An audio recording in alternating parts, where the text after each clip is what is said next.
zone. She has become a fitness inspiration after appearing in videos posted by her trainer, Wesley James, in Stamford, Connecticut. These clips of his CrossFit superstar have attracted thousands of people to the instructor's social media accounts. The video shows this senior citizen's transformation over months of CrossFit sessions. Lauren first started CrossFit in the late 60s after retiring from law.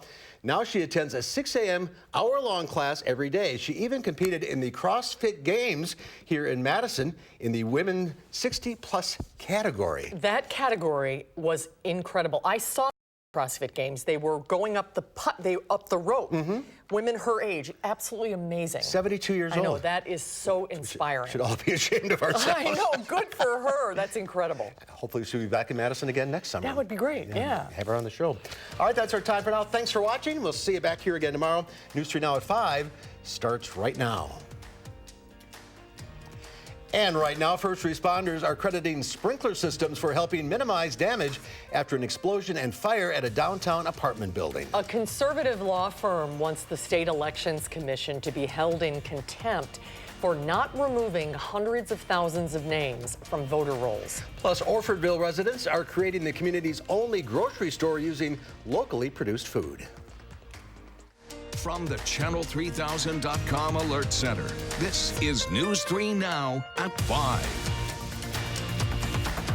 Thanks for staying with us, everyone. Eric is on his way back from the Rose Bowl, so thank you for your help tonight. We start this hour with an update on an explosion and fire in downtown Madison. Dozens of people are still out of their apartments following that incident, but as Danica Lewis shares with us, the fire department says the results could have been much worse. That's right, Mark and Susan. We are still not sure what caused this explosion. Electrical engineers are still looking into that, but those crews were able to take quick action on New Year's Eve because this happened so close by. They were in the kitchen of Fire Station 1 downtown when they heard a loud boom. The power went down, and then the emergency generator kicked in. Then they saw smoke coming from the vents of the parking garage right behind the station.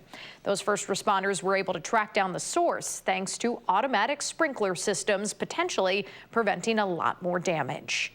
Automobiles might have been, fueled the fire, and then you would have had a much different situation just from vehicle fire, and then that pushing smoke throughout the building potentially. There are still dozens of people who live in the Ovation building who are out of their apartments this afternoon. Within the last half hour, the company that owns the Ovation sent us a statement saying that the parts needed to fix the damaged electrical components, they're special ones, and they are in emergency production right now. They should be here within the next couple days, meaning power should be back by the end of the weekend. But without that fast response time and automatic sprinkler system, guys, these residents may have been out for months. Could have been a lot worse. Absolutely. All right, Danica, thank you. Sure. Thank you, Danica. To weather now. The mild temperatures are turning a little colder this weekend. Let's check in with Gary. Hi, Gary. Hi. They'll still be above normal. The average high temperature should be in the middle 20s, and we'll be mainly in the 30s. Let's start out by taking a look at visible cloud track. You can see a bank of clouds coming in from the north and west out of Minnesota and northern Iowa. That's the colder air that's starting to spread in, but there's almost no precipitation with them. So at this point, things are pretty quiet. So far, we've hit a high of 44 degrees in Madison. Most of southern Wisconsin had temperatures in the 40s, but notice how we're starting to drop. Here in Madison, we're at 40 degrees, temperatures in the 30s to our north and west, and that's because southerly winds in southeastern Wisconsin are now shifting to the west as the cold front comes through. So by tomorrow morning, we'll see cloudy skies. Temperatures will drop off into the upper 20s. Tomorrow will be a cloudy and colder day with a high of 34. We'll see some light snow tomorrow night. I'll tell you how much snow we can expect in just a few minutes. All right, Gary, thank you. A 20-year-old man suspected of shooting and killing an 18-year-old Dodgeville man last month is headed to trial. Marcus Hamilton Jr. is accused of killing Gunnar Holman in the 1000 block of Spruce Street. Police confirm Hamilton was 9 years old when his father was shot and killed in Madison in 2008. A trial date has not yet been set. An Indiana man on trial for the 1994 murder of a Madison woman has pleaded not guilty. 52-year-old Willie Coleman is accused of murdering 40-year-old Lula Cunningham on Madison's west side 25 years ago. Officials say she was strangled and run over by a car, and there were signs of sexual assault. In 2015, the state crime lab, which was able to match evidence from Cunningham's sexual assault kit with Coleman, Police arrested him in November. His final pretrial hearing is set for February 14th. Madison police are asking for your help finding a girl who has been missing for 2 weeks. According to missingkids.org, 13-year-old Anaya Coons has been reported as a runaway. She's described as 5'3" and weighing about 155 pounds. Officials believe she may be with an adult woman in the Madison area. They say she may be using an alias last name, Ruiz. We have the number to call on our website for anyone who has information. New video now of a Michigan home that's a total loss after crashing off the top of a bluff on New Year's Eve. Aggressive erosion along Lake Michigan caused the collapse. The family says their beloved cottage was in the family for generations, dating back to the 1930s. The state says there's nothing they can do to help, so the burden falls on the homeowner. Rescue crews pulled a man from a 40-foot deep trench Thursday morning in East Hollywood. It happened at a construction site. Los Angeles firefighters responded to the scene and used a rope to pull the 50-year-old man out. The man wasn't seriously injured, but he was put in an ambulance to be checked out. A conservative law firm is asking a judge to find the Wisconsin Elections Commission in contempt until it immediately clears more than 200,000 voters from the rolls. They're also asking to fine commission members $2,000 a day. Last month, a judge ordered to purge voters who may have moved and didn't respond within 30 days to a notification from the Election Commission. The bipartisan commission has deadlocked twice on attempts to immediately remove voters while an appeal to the court order is pending. The U.S. military is beefing up its presence in the Middle East among rising tensions between the U.S. and Iran. Defense Secretary Mark Esper says there are indications Shiite militias in Iraq are planning additional attacks. The Pentagon has deployed 750 soldiers from the 82nd Airborne to the Middle East. An additional 3,000 are on alert and preparing to deploy. Not a show of force. It's a reinforcing capability that we can employ not just in Iraq, but throughout the region. The move follows 2 days of violent protests where Iranian-backed demonstrators stormed the U.S. Embassy compound in Iraq. The protesters have dismantled their camp and moved on, but they left behind damaged buildings and possibly damaged relations between the U.S. and Iraq. Another Democrat is dropping out of the presidential race. Julian Castro ended his campaign today after failing to gain traction in a large field of Democratic candidates. In a video posted on Twitter, Castro said with only a month until the Iowa caucuses and given the circumstances of the campaign season, he says this is not the right time. The former Housing and Urban Development Secretary was the only Latino to run for president this cycle and ran a progressive campaign focused on immigration, housing, and policing. A farming community in Rock County is trying to avoid becoming a food desert in a unique way. Rock County reporter Adam Duxter spent the day in Orfordville where he got an inside look at their plan to establish a community grocer. Well, despite Rock County producing so much of Wisconsin's dairy, beef, and produce, people who live in communities like this didn't really have a place to purchase them. And rather than resorting to getting their groceries at the gas station, they made the gas station the place to get groceries. So we've got Decatur Dairy Cheese, which is a cheese plant just outside of town. Diana Grenewald is still getting a feel of the space It started out as an old service station. that she and a group of others have completely transformed. And while plenty still come here for gas, It's right in the center of town. now they come here for a different kind of fuel too. I have had a number of friends who have been in the farming business for years, and basically I pitched the idea to them and they were very excited about it. Just months ago, Grenewald stepped away from her day job and opened Food is Fuel in Orfordville. But it's not just another grocery store. In this town, it's the only one. Well, Rock County is one of the more obese counties in Wisconsin, and availability of fresh produce, it's not there. Unless you drive to a bigger city. To stock her shelves, she's turned to farmers in the community. That people really want tasty, local, and convenient food. Like Farmers like Jen Reamer. more and more people are caring about good food, and more people are demanding food that's raised ethically. And while this location is just a start, Grenewald says it's getting people to eat healthy and eat local. We've got apples from Apple Hut. All the while with the same level of convenience as eating at a fast food restaurant. You're stopping to get gas here anyways. Why not run in and grab some fresh salad or some fresh produce or tomatoes for dinner tonight? And Grunewald says in the future she hopes to see Food is Fuel expand and even help communities that are in similar situations to Orfordville find a solution of their own. In Rock County, Adam Duxter, News 3 Now. And in addition to Reamer Family Foods, Food is Fuel works with 14 other farmers in the area, and they are open 6 days a week. The Henry Vila Zoo is launching a new Conservation Club membership program. According to a release, the membership program will help keep admission to the zoo free, help improve animal care and exhibits, and raise awareness about poaching and habitat loss issues. The base cost is $36 a year for gift shop discounts and invites to members-only events. Higher cost memberships will get you behind-the-scenes tours and VIP access to exclusive benefits. Still to come tonight on News 3 Now at 5, an Atlanta Uber driver says her life changed when one of her riders helped her accomplish a big goal. And there's more local news ahead tonight on News 3 Now at 6, why a student in Oregon is petitioning to end a middle school calorie tracking assignment. And a check of Wall Street, the Dow up 330 points, the NASDAQ gaining 120, the S&P 500 up 27, all record high closes. And we'll be right back.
Welcome back. Brown County closed out 2019 by reaching a major milestone, an entire year without drunk driving related deaths. It's a record for Brown County. OWI arrests were also down 26% for the year.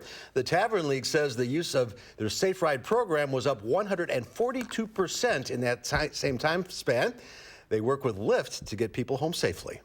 they're out at establishment and they've had a few too many to drink and they don't feel safe to drive home, or we as the bar owners, our servers, feel they shouldn't be driving, we can offer them a free safe ride.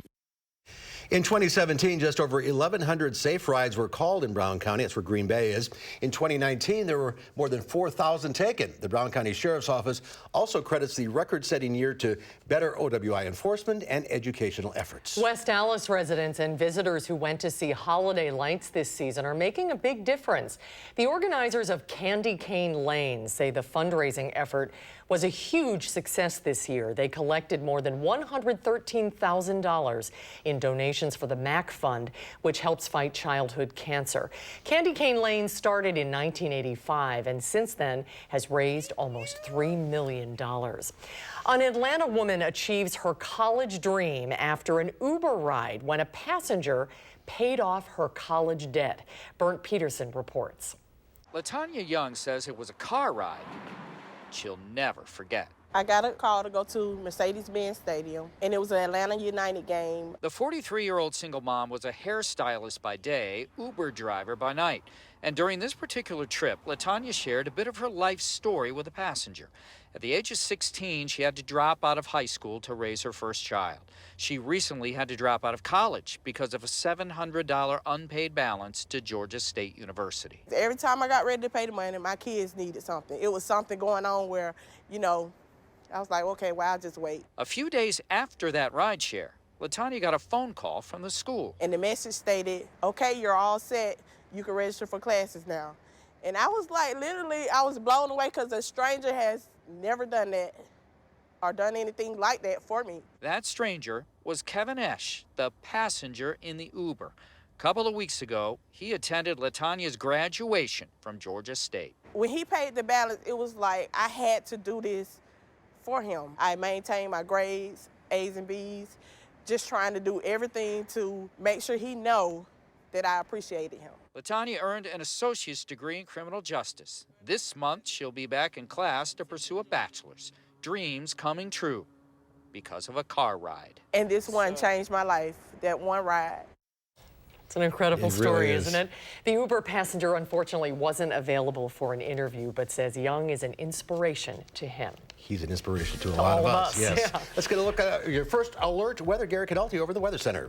Well, things are pretty quiet right now. In fact, it was a mild day. And three things you need to know in the forecast. It will be cloudy and colder tonight and tomorrow. And then we have some light snow in the forecast for tomorrow night. I don't think it's going to amount to very much, but perhaps around an inch of accumulation. And then milder weather returns by Sunday with high temperatures back in the upper 30s. If you look at snow depth right now, still a fair amount of snow on the ground in the northern and central portions of the state, but very little in the way of snow cover here in southern Wisconsin. Of course, we had a little bit of light snow over the last few days, but a lot of that melted today. As we take a look at future track, though, the next batch of light snow starts to arrive by Friday evening out near La Crosse, near the Mississippi River, moves through southern Wisconsin Friday night, and then by Saturday morning, pretty much is out of the picture. As far as snowfall is concerned, we're thinking maybe 1 inch here around Madison and areas to the west, lesser amounts to the north and east, and then perhaps some 2-inch amounts out toward the Mississippi River. Any amounts of 3 inches or more will be confined to a fairly narrow area over west central Minnesota. Otherwise, high temperatures over the next 10 days, while being a little colder for tomorrow, will still be above average. Average high temperature goes from 27 to 26. High temperatures will be in the 30s as we head through Monday of next week. A little colder Tuesday and Wednesday, a little closer to the average in the upper 20s, and then a shot back up to the 40s on Thursday, and then temperatures staying in the lower 30s for the end of next week. Live view right now from the Edgewater Skycam in downtown Madison. Pretty quiet out there. We had some sunshine, hazy sunshine this afternoon. That brought our high temperature to 44. Compare that to the average high of 27. Low temperature 37 last night. The normal low is 12. And right now we're still at 40 degrees, but winds are starting to shift to a more westerly direction as a cold front has passed through. Winds pretty light west-southwest at 3 miles per hour. Skies are partly cloudy. As we check out current temperatures, you can see the effect that cold front has had. To the east, temperatures still in the 40s through northeastern Illinois, parts of Michigan and Indiana. To our north and west, they start dropping into the 30s and then eventually closer to the 30-degree mark or upper 20s over far northwestern Wisconsin. Weather track shows that we have a batch of clouds coming in from the north and west. The upper level winds are still from the southwest. Notice they become a little more westerly out to the west. That's going to start to allow slightly colder air to move in. Not a big shot of cold air.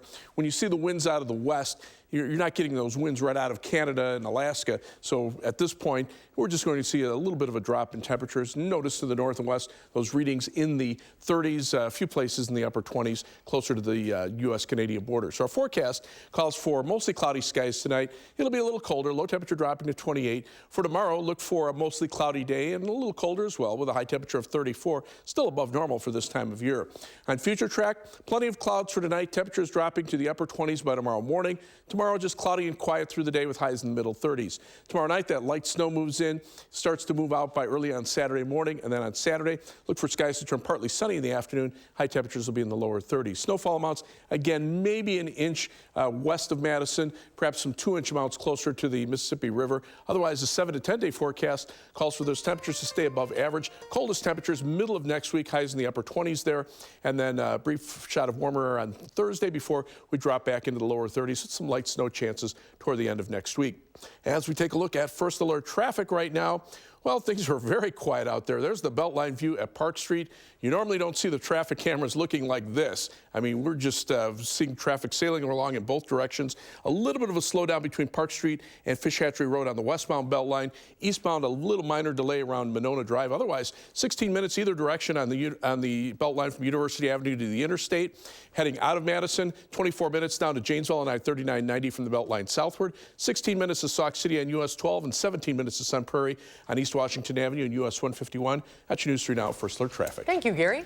Next at 5, a new FDA policy bans sales of fruity and mint-flavored e-cigarettes. We'll hear from health advocates who say the change isn't enough.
Areas of Australia have declared a state of emergency as deadly fires show no sign of slowing down. 18 people have died in the flames, and that number is expected to rise. Road closures have led to fuel and food shortages in parts of the southeast. Residents waiting hours to enter a grocery store.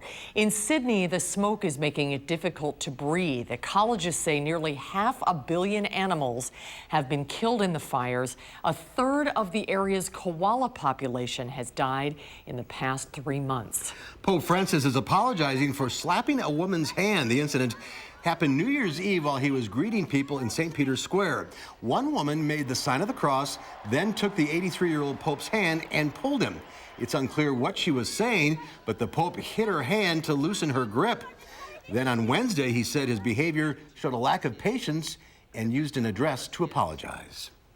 In the first day of legal recreational marijuana sales in Illinois, customers spent more than $3 million. That's according to the Chicago Tribune. More than 77,000 customers bought weed from a total of 37 dispensaries. People from out of state can buy half of what Illinois residents can, which is up to 15 grams of marijuana per day. Wisconsin officials are reminding residents that weed is still illegal in the Badger State. The FDA announced new steps today to try to stop the teen vaping epidemic. But the policy stopped far short of what health experts demanded. Kenneth Craig reports that's sparking an angry outcry. The Trump administration announced a crackdown on flavored e-cigarettes, promising to remove the products that are most popular with young people. That includes all mint, fruit, and dessert-flavored cartridges. The enforcement policy we're issuing today confirms our commitment to dramatically limit children's access to certain flavored e-cigarette products we know are so appealing to them. Anti-tobacco groups immediately objected, saying the policy stops short. We're deeply disappointed. Both tobacco and menthol-flavored products will be allowed to stay on the market. Kids who are using flavors like mint will simply move over to menthol. The Department of Health and Human Services says virtually all e-cigarettes on the market are illegal, having failed to apply to the FDA for authorization. Banned flavors will be the priority of this enforcement action and will be removed from shelves within 30 days. For all electronic nicotine products, manufacturers have until mid-May to apply for an application. It would be nothing short of criminal if the FDA allowed the flavored e-cigarette products that have caused over 5 million of our youth under the age of 18 to use these products to get back on the market. 18-year-old Chance Amarada was one of those youths and told CBS last year it may have contributed to his lung injury. I just freaked out, and they said, "Your lung has collapsed. You have to go to surgery right now." The policy will apply to closed cartridge pods, but not the refillable e-liquids sold in vape shops, which are most popular with adults. Kenneth Craig, CBS News, New York. The American Vaping Association responded in a statement saying that banning flavors in closed systems will result in more adults smoking conventional cigarettes. And we'll have another check of the weather when we return. For an accurate forecast you can trust, watch First Alert Weather.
Tonight on the CBS Evening News, the Pentagon says it expects future attacks against Americans after Iranian-backed militias stormed the U.S. Embassy in Baghdad Tuesday.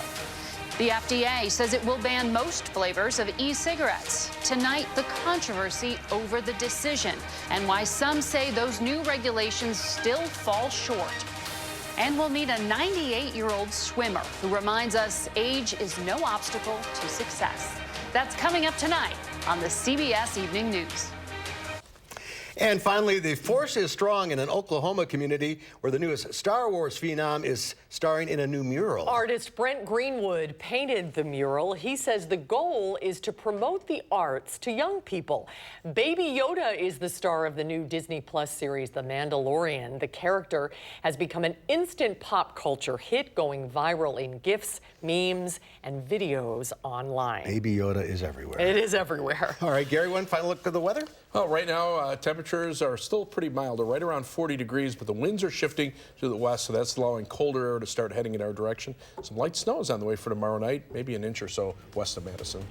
All right, that's our time for now. Thanks for watching. The CBS Evening News is next.